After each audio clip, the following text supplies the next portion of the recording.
भारतीय राजनीति में चाचा भतीजे की सियासी लड़ाई कोई नई बात नहीं है। राज्य दर राज्य यही स्थिति है। अगर 3 प्रदेशों का उदाहरण मैं लेकर चलूं तो आपको बेहतर तरीके से यह कहानी समझा पाऊंगी कि कैसे भतीजा से मात खाते हैं हर प्रदेश में चाचा। पशुपति पे फिलहाल मैं फोकस करूंगी, लेकिन जरा पीछे ले जाकर आपको 2 और घटनाक्रम बताऊंगी। यानी महाराष्ट्र में शरद पवार, जो कि महाराष्ट्र की राजनीति के चाणक्य माने जाते हैं, अजीत पवार से वो चित हो गए। शिवपाल भी राजनीति के माहिर खिलाड़ी माने जाते थे उत्तर प्रदेश की, लेकिन वहां भी वो अखिलेश के सामने चित हो गए। और पशुपति पारस हालिया दिनों में चिराग पासवान से चित होकर अकेले पड़ चुके हैं। स्थिति ये आ चुकी है कि आज उनके पास एक भी चेहरा नहीं बच रहा है। यानी जो उनके साथ सांसद, जिन्होंने पार्टी तोड़ने में भी मुख्य भूमिका निभाई और परिवार तोड़ने में भी, आज वो टिकट की चाह में, टिकट की लालसा में अलग होते जा रहे हैं। और ये स्थिति बन गई है कि जो चाचा अभी तक बीजेपी को आंखें दिखा रहे थे कि आप हमें सम्मान नहीं देंगे तो हम इस्तीफा दे देंगे, हम यहां चले जाएंगे, महागठबंधन से लड़ लेंगे, अब पशुपति पारस की यानी चाचा की ये स्थिति हो गई है कि महागठबंधन की तरफ से अभी तक भाव नहीं दिया गया है। नहीं कहा गया है कि आप आइए, हम आपको टिकट दे देते हैं। कहां से? हाजीपुर से। क्योंकि सबको मालूम है कि हाजीपुर में चिराग पासवान ने जो बीते कुछ सालों में मेहनत की है, उसका असर ये हुआ है कि उन्होंने अपने लिए युवा वोटर्स और जो उनकी जाति का जनाधार वोटर है, दोनों तैयार कर लिया है। अगर महागठबंधन की तरफ से पशुपति पारस को कैंडिडेट उतारा भी जाता है तो बहुत कुछ फायदा और बहुत कुछ करिश्मा होने की वहां पे स्थिति नहीं है। अब एक एक करके मैं नाम बताने जा रही हूं कि वो कौन कौन से चेहरे हैं जिन्होंने पशुपति पारस को अकेले कर दिया है।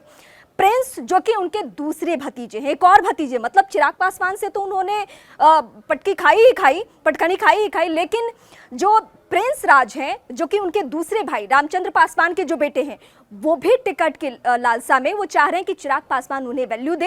हालांकि चिराग ने 2 टूक कह दिया, किसी भी सूरत में मैं पार्टी के गद्दारों को नहीं बख्शने वाला हूं, मतलब अपनी पार्टी में वापस नहीं लेने वाला हूं।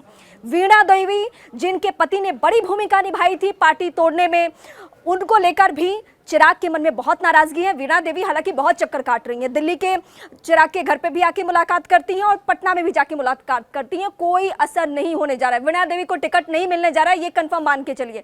इसके अलावा एक और चेहरा है महबूब अली कैसर।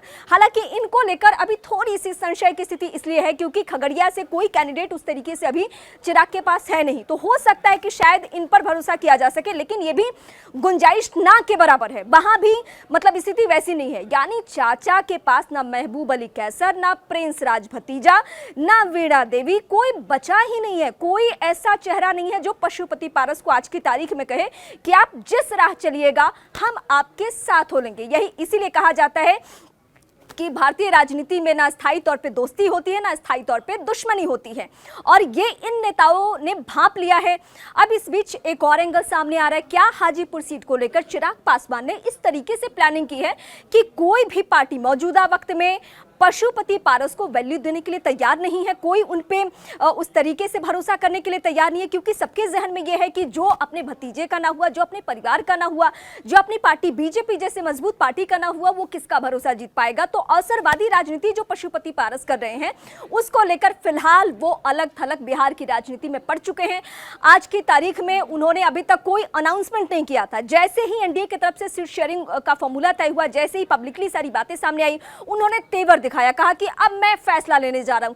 फैसला लेने के बाद उन्होंने केंद्रीय मंत्री पद से इस्तीफा दे दिया। इस्तीफा देने के बाद ऐसी खबरें आने लगी कि हो सकता है कि महागठबंधन के उम्मीदवार हो जाए, उनके जो चेहरे हैं उनको एडजस्ट कर ले महागठबंधन, क्योंकि अभी भी उधर सीट शेयरिंग नहीं हुआ है। तो एक ही एडजस्टमेंट की रूपरेखा जो चल रही थी उधर, तो ऐसा माना जा रहा था। लेकिन आज की तारीख में मैं पूरे दावे के साथ आप दर्शकों के सामने कह रही हूं कि बिहार की राजनीति में सियासी चाचा को जो भतीजे ने पटकनी दी है, उसका असर ये हुआ है कि कोई उनको फिलहाल टिकट देने को या अपने साथ लेकर चलने को तैयार नहीं है। हालांकि राजनीति में संभावनाएं बनी रहती है, आगे क्या कुछ होता है उस पर तो हम सबकी नजर है, लेकिन फिलहाल यही स्थिति है, चाचा अकेले हैं।